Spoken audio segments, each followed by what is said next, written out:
The Story of Civilization, Part 2.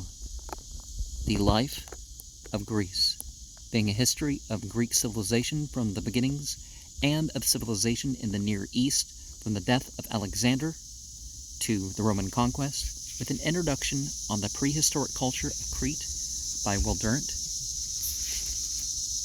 Chapter 8 is called The Gods of Greece. Section 3 is Mysteries. There were essentially 3 elements and stages in Greek religion: Chthonian, Olympian, and mystic. The first was probably of Pelasgo-Machonaean origin. The second probably Akkao-Dorian. The third, Egypto-Asiatic. The first worshipped subterranean, the second celestial, the third resurrected gods. The first was most popular among the poor, the second among the well-to-do, the third in the lower middle class. The first predominated before the Homeric age, the second in it, the third after it. By the time of the Periclean Enlightenment, the most vigorous element in Greek religion was the mystery.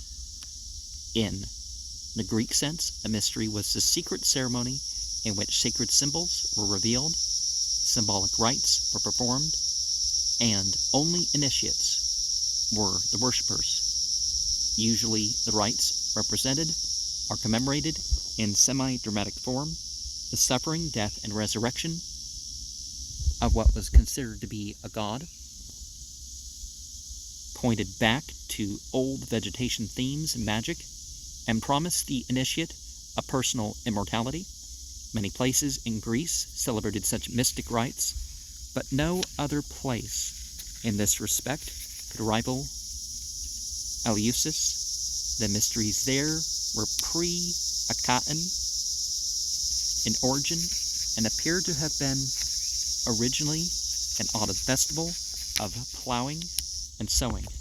A myth explained how Demeter, rewarding the people of Attica for their kindness to her in her wanderings, established at Eleusis her greatest temple, which was destroyed and rebuilt many times during the history of Greece. Under Solon, Pisistratus, and Pericles, the festival of Demeter at Eleusis was adopted by Athens and raised to higher elaboration and pomp. In the lesser mysteries held near Athens in the spring, candidates for initiation underwent a preliminary purification by self-immersion in the waters of the Eleusis. In September, the candidates and others walked in grave but happy pilgrimage for 14 miles along the sacred way to Eleusis, bearing at their head the image of the Chthonian deity, Iacchus. The procession arrived at Eleusis under torchlight and solemnly placed the image in the temple, after which the day was ended with sacred dances and songs. The greater mysteries lasted 4 days more. Those who had been purified with bathing and fasting were now admitted to the lesser rites. Those who had received such rites a year before were taken into the hall of initiation, where the secret ceremony was performed. The Mastai, or initiates, broke their fast by participating in Holy Communion in memory of Demeter, drinking holy mixtures of meal and water, and eating sacred cakes. What mystic ritual?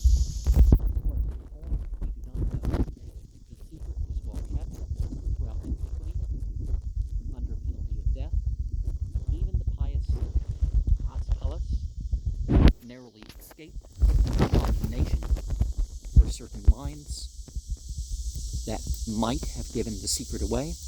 The ceremony was, in any case, a symbolic play, and had a part in generating the Dionysian drama. A lot of ritual structures, particularly like the Golden Dawn-based organizations or influenced organizations, have ceremonies that unveil in different ways to the different levels of initiates.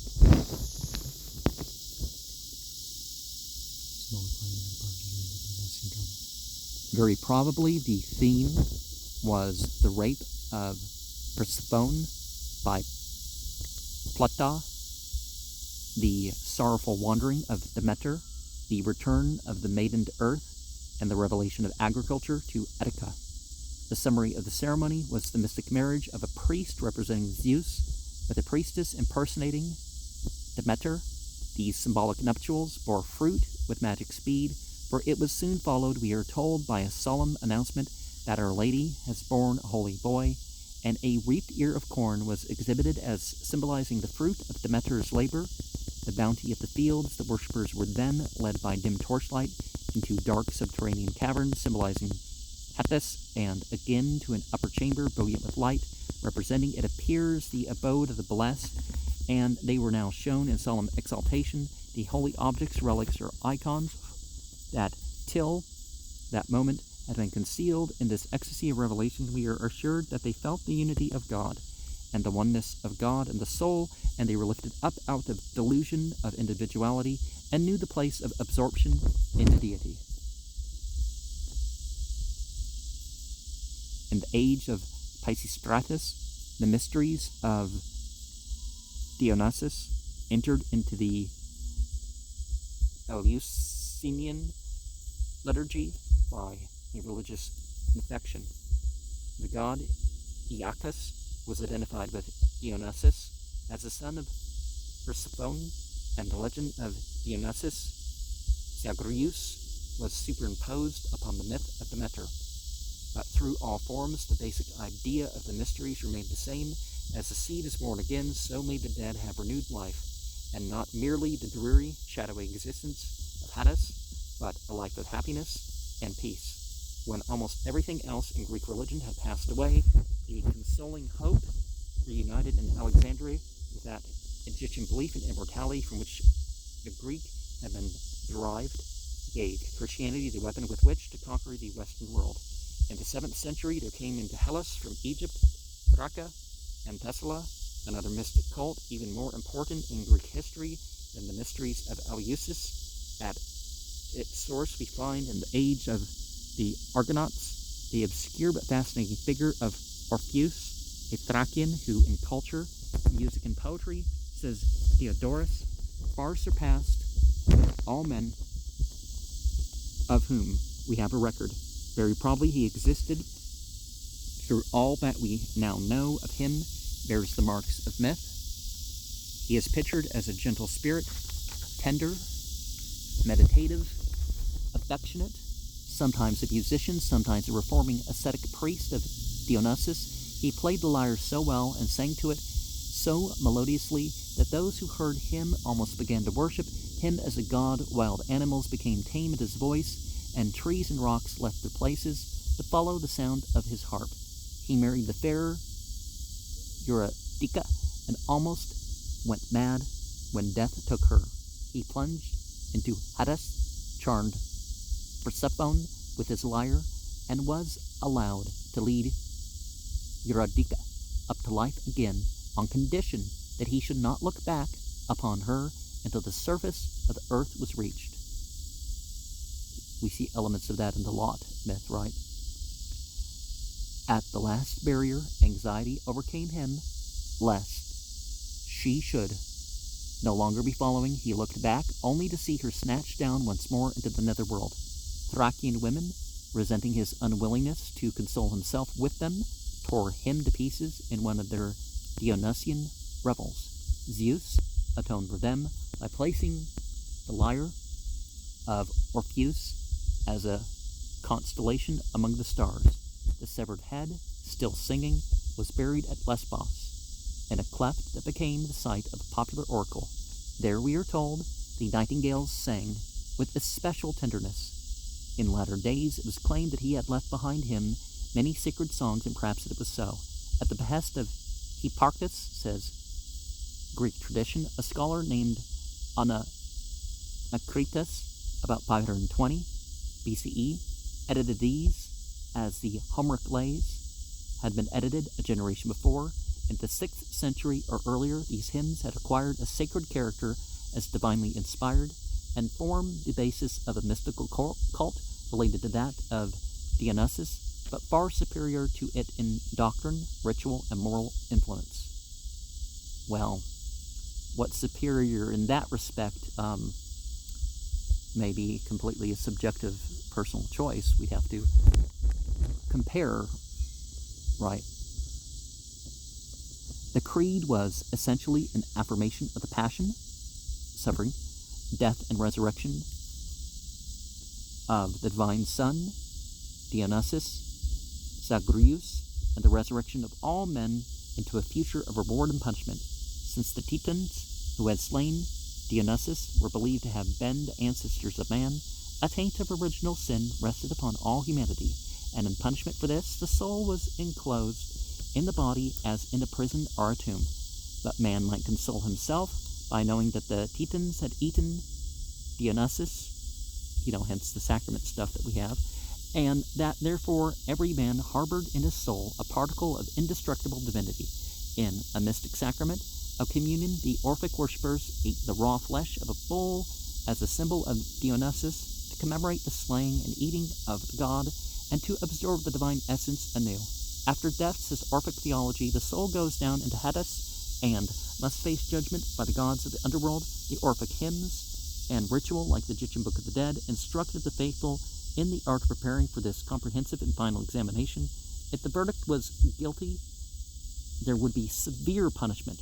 One form of the doctrine conceived this punishment as eternal and transmitted to later theology the notion of hell. Another form adopted the idea of transmigration. The soul was reborn again and again into lives happier or bitterer than before, according to the purity or impurity of its former existence, and this wheel of rebirth would turn until complete purity was achieved, and the soul was admitted into the islands of the blessed. Another variant offered hope that the punishment in Hades might be ended through penances performed in advance by the individual or after his death by his friends. Well, really rely on your legacy and your memory more than, just people interceding on your behalf. In this way, a doctrine of purgatory and indulgences arose. And Plato describes with almost the anger of a Luther the peddling of such indulgences in the Athens of the 4th century BCE. Mendicant prophets go to rich men's doors and persuade them that they have a power committed to them of making atonement for their sins or those of their fathers by sacrifices or charms, some words left out, and they produce a host of books written by Musaeus and Orpheus, some words left out, according to which they perform the ritual and persuade not only individuals but whole cities that expiations and atonements may be made by sacrifices and amusements, ceremonies, which fill a vacant hour and are equally at the service of the living and the dead. The later ceremonies they call mysteries, and these redeem us from the pains of hell, but if we neglect them, no one knows what awaits us. Nevertheless, there were in Orphism idealistic trends that culminated in the morals and monasticism of Christianity. The reckless looseness of the Olympians was replaced by a strict code of conduct, and the mighty Zeus was slowly dethroned by the gentle figure of Orpheus, even as Yahweh was to be dethroned by Christ. And see, that's the thing, the type of theology there. But then again, everything that people say is, bad about this stereotype of the Jewish idea of God. The Christians picked up all that and added their own stuff. So, what's the deal here? A conception, and you're supposed to believe in the same book. And doesn't have Jesus say that he didn't come to do away with any of the law, that he was going to restore it, refurbish the stuff? So the deal was the conservatives and the liberals taking and adding things to the law. A conception of sin and consciousness, a dualistic view of the body as evil and of the soul as divine, entered into Greek thought. The subjugation of the flesh became a main purpose of religion as a condition of the release for the soul. The Brotherhood of Orphic Initiates had no ecclesiastical organization and no separate life, but they were distinguished by the wearing of white garments, the avoidance of flesh food, and a degree of asceticism not usually associated with Hellenic ways. They represented in several aspects a Puritan reformation in the history of Greece. The rites encroached more and more upon the public worship of the Olympian gods. The influence of the sect was extensive and enduring. Perhaps it was here that the Pythagoreans took their diet, their dress, and their theory of transmigration. Well, ultimately, the Hindus and the Greeks were after the people that we would call Yazidi. Their point in their calendar actually predates any of what we have among the Greco-Roman races and the 68th century we're in right now, according to that calendar. It's transmigration, reincarnation. It is worthy of note that the oldest Orphic documents now extant were found in southern Italy. Plato, though he rejected much in Orphism, accepted its opposition of body and soul, its Puritan tendency, its hope of immortality. Part of the pantheism and asceticism of Stoicism may be traced to Orphic origin. The Neoplatonists and Alexandria possessed a large collection of Orphic writings, and based upon them, much of their theology and their mysticism, the doctrines of hell, purgatory, and heaven, of the body versus the soul. Well, the body, the mind, they're vehicles of the soul, but, of the divine Son, slain and reborn, as well as the sacramental eating of the body and blood of the divinity of the God, directly, deviously influenced Christianity. Well, devious sounds bad, but craftily, or it was just there, and so those who composed Christianity, which in itself a mystery religion of atonement and hope, more open than the others, that's why it was so popular, of mystic union and release. The basic ideas and ritual of the Orphic cult are alive and flourishing amongst us today.